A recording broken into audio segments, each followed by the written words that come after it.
Professor Rai, welcome to News Exa.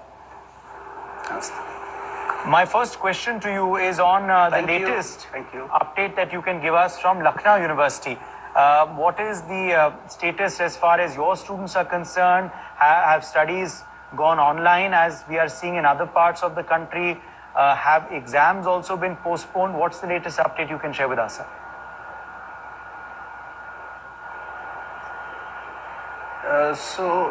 Instead of directly going on to students, I would like to go with the institution per se. And I would like to recall the meeting that we have had with Honorable Her Excellency, the Governor of Uttar Pradesh, which she held with all the Vice Chancellors of the state.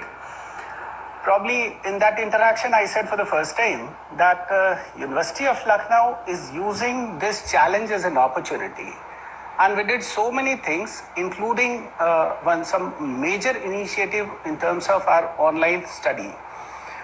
What we have done is our online study material is unique in many sense because we were probably the first institution in the country where there were majority of the institutions have been using this as borrowing the content from UGC and many of the private institutions.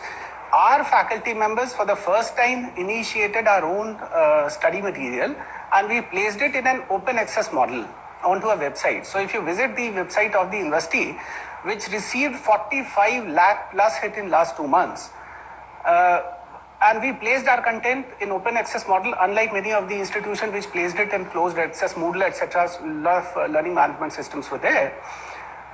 This enabled us to provide access to the content not just to the students of our own university but also to all the students of our associate colleges and all the students across the globe who we consider to be our own, very own student.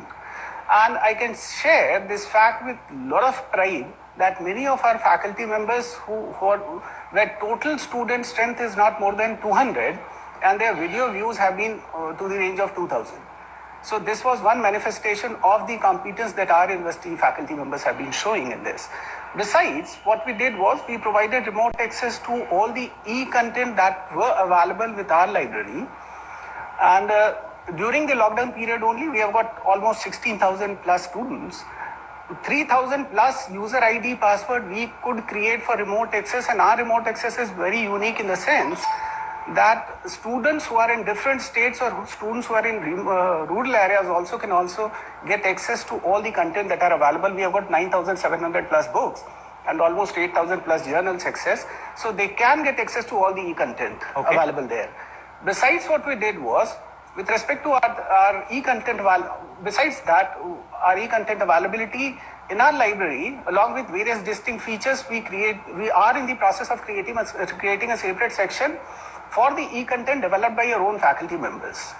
And one more thing I would like to add here is that majority of our faculty members have completed the content, the curriculum through online using IT platforms. Having said this, I want to reiterate one point that by no means as a Vice Chancellor I conclude that this could be a replacement of a physical classroom setting. So by no means I claim that the e-platform that we have adopted for delivering the content is a replacement of the physical classroom infrastructure and the feeling and the learning also. I still consider it to be complementary to that. If both come hand in hand, they would certainly create miracles.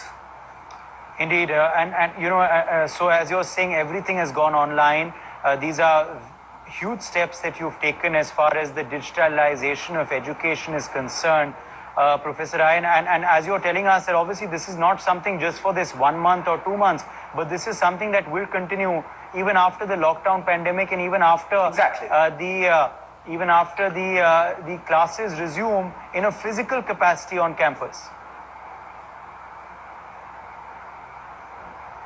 Yeah, I would like to share an interesting thing. I joined this institution 4 months back as Vice Chancellor. And in one of the initial interaction, I requested all the head of department of this esteemed institution that let us have YouTube channel of all the departments. We have got 48 departments and 14 institute and centers. The speed was very slow, but this pandemic gave us an opportunity. Now today, all the departments and all institutes have their own YouTube channel, and many of the channels are creating wonders, you know. Besides, we could do some innovation which otherwise as an institution we probably might not have found time for. Like we came up with our sanitizer, we got a technology transfer agreement with a commercial organization. We create our own concoction, which was covered widely in international media. We entered into several MOUs. One of the MOU was with UP Police Helpline number 112.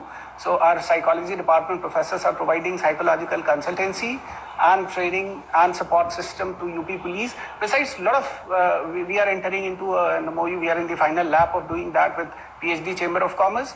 So a lot of such initiatives have come up which otherwise probably would have been difficult for an institution in a regular setting. So we try to capitalize upon this challenge to convert it into an opportunity. Okay, that's a great point that you've raised, and fantastic that you've been able to bring about this change. You obviously took over at a very tough time. Who knew when you took over that you would have to handle this absolutely unprecedented pandemic? Professor Rai, but last question then to you. Is there a timeline that you've set over when you expect classes to resume, over when you expect students back on campus?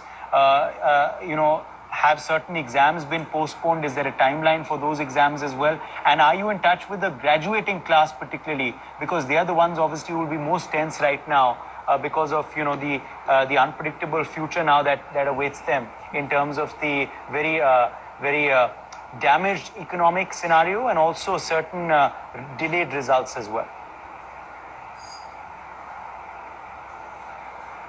Indeed, first of all, I'm in constant touch with my students. As I said, our website has got 45 lakh plus hit in last 2 months, which itself is a manifestation, and we have created a lot of avenues for interaction and for communication with our students.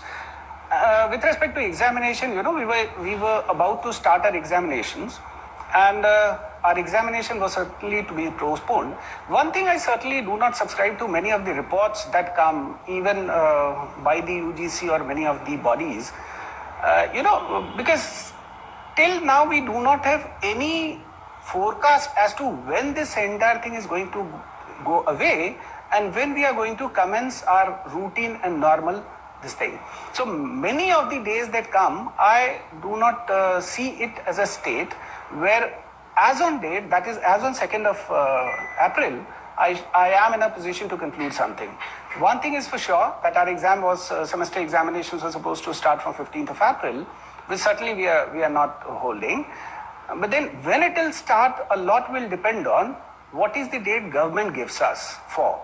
Because a lot of crowd pooling will come in. We have got students from all across the country. So when normal public transport system begins and when our students come back, we have got certain days classes left. So that also we cannot compromise with. Without holding examination, promoting the students, that is not what I am in favor of.